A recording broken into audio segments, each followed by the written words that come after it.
자, 이제 정태근 팀장하고는 개장 준비를 네. 해봐야 되겠죠. 바이오 쪽은 좀 어떨 것 같습니까? 어제 뉴욕에서 시장은 뭐 출렁임이 있었지만 바이오엔테크 올해 코로나 백신 매출이 16조 8천억 원 네네. 예상이 되고 전망치도 올렸고 네. 주가는 10%가 또 급등했고 그리고 또 우리 국내도 어제 바이오 업체들 일부가 네. 강했죠. 네. 네, 그런 것도 있고. 결론부터 말씀드리면은 그러니까 시장 영향보다는 종목으로 좀 끝이 날 것 같다는 말씀을 좀 드리고 싶은 게 뭐 우리가 화이자라든지 방금 말씀하신 그 바이오엔테크처럼 네. 이 실적으로 이 매출과 연결되는 회사가 없습니다. 물론 실체 없이 뭐 연결시킨다라면 뭐 또 갈 수도 있겠지만 뭐 실적이란 뭐 눈에 보이는 수치를 연결시켜 보게 되면은 연결된 기업이 없거든요. 그리고 어저께 그 강세를 보였던 기업들의 공통점이 mRNA 여기에 공통점이 있거든요. 네. 근데 이거 저는 난 저는 예전에도 말씀했지만은 모더나 계속 말씀드렸잖아요. 그 뉴잉글랜드 저널 오브 메디슨지에서 나온 그 임상 보고서까지 들고 나서 제가 계속 모더나면 계속 밀었었잖아요.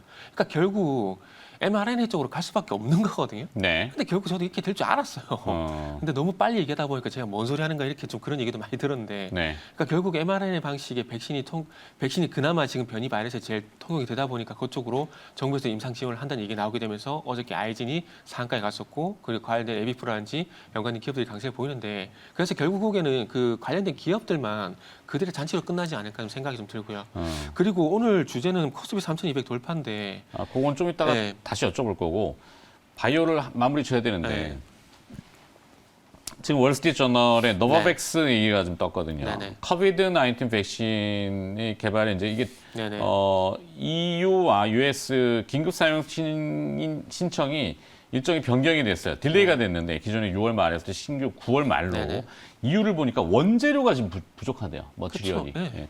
mRNA 백신의 원료라고 하면 어떤 걸 리보엑산? 리보백산 그 아메리카 리보백산 그 단백질 그거를 조합하기가 쉽지가 않은 거죠. 그러니까 그 전에 말씀드렸지만 모더나 같은 경우도 그래도 백신을 국내에 조금 연관성이 있다면 에스티팜 네. 정도 되나? 아니 에스팜도 저는 영향 없다고 봅니다. 아닌가? 그러니까 지금 에스팜 같은 경우는 드럭 딜리버리 시스템 그 부분을 가져오냐 마냐 그 얘기 때문에 네. 지금 들썩거리고 있는 거거든요. 근데 그게 전에도 말씀했지만은 미국 정부에서 워프 스피드 작전을 실시를 하게 되면서 모더나에 몰빵했던 이유가 결국에는 드럭 딜리버리 시스템 그 부분 때문에 한 건데 그 특허를 미국에서 지금 아직 뭐 풀지 안 풀지 모르는 상황이고 근데 그걸 풀 거라는 기대감 때문에 에스티팜이 간 거거든요. 근데 그걸 한 거고 그리고 그 백신을 만드는 원천 기술을 모더나에서 다 푼 건 아직까지 아닙니다. 그렇기 네. 때문에 거기까지 연관을 짓는 거는 조금 무리가 있지 않을까라는 말씀드리고 싶네요. 그 암확해 네네. 또 다가온다고 하는데 네. 물론 이제 그 MWC가 거의 캔슬이 되는 분위기, 네. 모바일 월드 콩글레스죠. 네. 그러니까 이런 IT 쪽은 거의 이제 취소가 되고 이제 화상으로 다 이제 네. 회의를 하고 아마 뭐 암학회도 그런 쪽이지 않을까 싶긴 한데 그 이벤트를 자꾸 지적을 하잖아요. 그러니까 그것도 제가 오늘 아침 당초만 너무 부정적인지 모르겠는데 이게 부각이 될 때 그러니까 예를 들면은 JP모건 헬스케어 컨퍼런스 같은 경우도 어떤 때는 이게 바이오 호재가 됐다가 어떤 때 바이오 호재가 안 됐다가 이렇게 되는 경우가 있거든요. 근데 그게 항상 바이오 업종이 강할 때는 JP모건 헬스케어 같은 경우도 호재가 되면서 더 가는 경우가 있었는데 네. 또 그게 또 바이오 업종이 좀 약할 때는 또 이런 이슈가 있음에도 불구하고 이게 호재가 안 되더라고요. 그래서 아마 암흑해 같은 경우도 이게 안 중요하다 그런 뜻이 아니라 시장에서 바이오 업종 주목할 때는 이게 또 호재가 되겠지만 그거 관련 기업들이 호재가 되겠지만 뭐 제시 같은 기업들이겠죠. 호재가 되겠지만은 또 지금의 바이오 업종에 대한 관심이 그렇게 제가 볼 때 물론 어저께 시장에서 강세 보인 부분도 있긴 하지만 그럼에도 네. 불구하고 그렇게 관심이 높을까? 그런 말씀을 좀 드리고 싶네요. 높을까? 저한테 물어보는 거예요? 그러네요. 자, 오늘도 뭐 네. 코로나 우리 국내 신규 확진은 500명대 네. 정도로 계속 유지가 좀 되는 네네. 것 같아요. 줄지는 않고.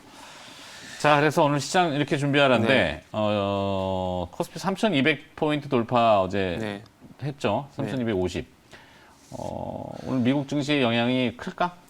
저는 물론 시장 영향은 있겠지만은 계산가 잠깐만 줄 거예요. 네, 저거 가는 종목 분명히 또 갈 겁니다. 저도 또 그렇게 인플레이션 봐요. 얘기 나오고 뭐 철강, 화학, 뭐 이런 건설 이런 업종들 간다고 생각이 들고요. 그리고 문득 아까 제가 무슨 말씀드리려고 그랬냐면은 그 지금이 2009년 유동성 장세와 좀 비슷하지 않나라는 그 생각 문득 좀 해봤거든요. 무슨 얘기냐면은 그때와 지금하고 비교를 한번 해보게 되면 어쨌든 시장이 코로나로 인해서 돈을 진짜 많이 풀고 있다라는 거. 그러니까 저금리 풀고 있다는, 그리고 2009년 같은 경우도 경기 위기 때문에 뭐 미국의 연준뿐만 아니라 글로벌 전체적으로 돈을 많이 풀었었거든요. 그러면서 그때 당시에 원자재 대장 역할을 했던 게 유가였고 금이었습니다. 네. 근데 그때는 화석연료가 부흥을 받았다라는 거죠. 근데 트렌드가 이제 화석연료에서 신재생에너지 쪽으로 바뀌었다라는 말이죠. 그러면서 신재생에너지 트렌드로 바뀌게 되면서 이게 유가에서 제가 볼 때 구리로 넘어간 것 같아요. 그러다 보니까 그때와 비교했을 때 유동성 그리고 원자재 여기 연결시켜 보게 되면은 제가 볼 때는 유가에서 구리로밖에 바뀌지 않았다 좀 생각이 들고, 어찌 보면 이 구리가 2009년도에 유가가 그랬던 것처럼, 유가 그때 150불까지 갔었는데 그랬던 것처럼 아마 또 그런 역할을, 구리가 그런 역할을 하지 않을까 그 생각이 좀 문득 들더라고요. 그러다 네. 보니까 아무래도 IT란지 인터넷 기업 같은 경우는 그런 연륜에서 소외가 될 수밖에 없는 그런 증시 여건을 만들어 가는 것 같고, 그 자리를 지금 현재 철강이란지 화학이란지 건설이란지 금융이란지 이런 업종들이 대체를 하게 되면서 당분간 이런 업종들 중심으로 해서 시장이 계속 지속이 될 수밖에 없지 않을까라는 그런 좀 결론이 내려지더라고요. 그래서 저만 그런 생각을 하는 건지 모르겠는데 아무튼 그런 생각이 좀 문득 좀 들더라고요. 네. 그래서 IT 이런 어저께 삼성전자가 상승했지만 네. 그럼에도 불구하고 상대적으로 어떤 수익성 측면에서 봤을 때는 IT를 보유하게 되면은 상대적으로 좀 소외가 되지 않을까라는 그런 생각이 좀 들더라고요. 그리고 그 IT 같은 경우는 대장주보다는 부품주 쪽으로. 네. 네, 예전에 최근에 그 텔레집스가 상한가 갔던 것처럼. 개별 이슈를 가지고 있는. 네네네. 그래요. 뭐 IT 전체를 어우르기에는 넘어야 되는, 그러니까 궁금증이죠. 이제 시장의 퀘스천을 이걸 넘어야 되는 허들들이 좀 있어서 네네네. 하반기 쪽에 되지 않을까 싶긴 한데, 자 일단 그리고 그렇더라고요. 골드만삭스도 3,700포인트 얘기를 했고, 뭐 자산운용사 쪽에서 조심스럽게 얘기 나오는 게 연말에 3,700포인트 얘기를 하고 있더라고요. 네. 근데 3,700포인트 얘기는 하고 있는데 결론적으로 얘기하는 섹터는 다 틀려요. 그래서 거기서 그 중심을 잡기 쉽지 않은데, 그래서 저는 그래서 거기 어차피 거기에 답이 없다라면 제가 답을 찾아본다라면, 그래서 생각을 해본 게 유동성 상승에 비슷하네. 그러면 경기 민감주가 가지 않을까, 그리고 소비 관련주가 가지 않을까, 뭐 그런 생각이 좀 들더라고요. 쉬운 섹터로. 일단은 뭐 어제 골드만삭스도 뉴욕 증시가 이제 조정받을 때 꼭 경고를 네. 이렇게 하는데, 그 팡 주식들에 대해서 네. 앞으로 다가오는 금리하고 그다음에 세율 인상에 대한 이제 워닝이라 경고를 그렇죠. 조금 하긴 했어요. 네. 근데 그 미국의 이제 글로벌 기업들이고 반독점에 대한 네네. 또 규제도 있긴 하죠. 근데 그걸 국내 IT로 접목해서 하는 거는 좀 무리수가 아니에요. 너무 좀 동조화돼 있다 보니까 그런 현상이 좀 나타나는 것 심리적으로 같아요. 좀 그렇게 네, 네. 인식을 하잖아요. 네. 그리고 좀 저렴한 편 한번 쓰자면 아마 공감하실 것 같은데, 솔직히 IT는 작년에 너무 많이 해먹었어요. 솔직히 수익 많이 냈잖아요. 네. 그 LG화학 뭐 예를 들게 되면 LG화학 같은 경우도 한 5배, 4배? 450% 수익, 그러니까 미래의 4.5배 수익이 수익성을 났거든요. 현가 네. 현재 가격으로 다 많이 네, 끌어왔던 부분이 네. 좀 있긴 있죠. 많이 냈기 때문에 굳이 이렇게 소위 말하는 기관에 계신 분들이 고퍼라고 생각하는 고평가된 주식을 또 할까? 라는 생각을 해보면 아닐 가능성이 저는 높다고 보거든요. 네.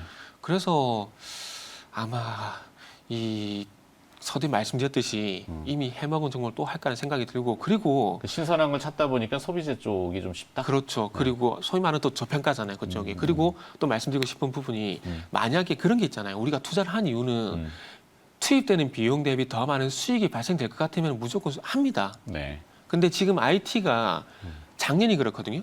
투입된 비용 대비 수익이 많이 나니까 들어가는 건데, 지금 뭐 법인세라든지 뭐 독점 규제 이런 얘기가 나온다고 하더라도, 그럼에도 불구하고 만약 수익이 더 난다 라면은 그 사람들이 IT를 하겠죠. 근데 그게 아니기 때문에 안 하는 게 아닐까라는 말씀드리고 싶네요. 네. 하여튼 이렇게 준비하라 네. IT 쪽을 좀 중심으로 해서 한번 들어봤고, 네.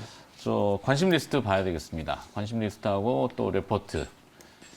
그리고 또 뭘 하나 해주는데 들어보면 알겠죠. 네. 우리 권재은 아나운서 준비하고 있습니다. 네. 자, 다시, 기장이 이제 7분여 앞으로 나왔는데, SKIET는 한참 찾았네요, 저도. SKI 테크놀로지 맞죠? 네, I 테크놀로지. 네, IE 테크놀로지. 다시 SKIE 테크놀로지 이렇게 쳐야 됩니다. 왜 이렇게 어렵게 해놨을까? 네.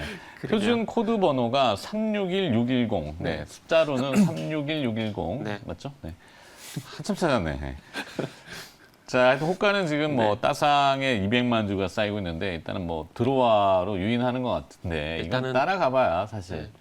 실익은 크지 않을 것 같은데. 일단 따블은 확보가 됐고 이제 상가 가느냐 그 관건인데 요 정도 아마 호가면 대량 거래가 터지겠네요 또. 요 정도 거리면은 일단은 찍고 놓지 않을까요? 한번 터치는 할 네. 수는 있겠는데 하여튼 따라가셔서는 실익은 커 보이지는 않는 네, 것 같습니다. 네, 뭐 맞습니다. 시세는 아무도 모르는 거죠. 이건 공공수청에 받으신 분 영역이죠. 그렇죠. 네. 근데 너무 여기에만 지금 다 몰리다 보니까 지금 HTS가 좀 느린 것 같은데 맞나요? 혹시 저는 모르는가요? 괜찮은데. 괜찮아요. 예. 네. 아니 저희도 어쩔 수 없이 HTS나 기타의 그 툴을 봐야 돼요. 네. 왜냐하면 그 안에 원고가 다 있기 때문에. 그러니까요.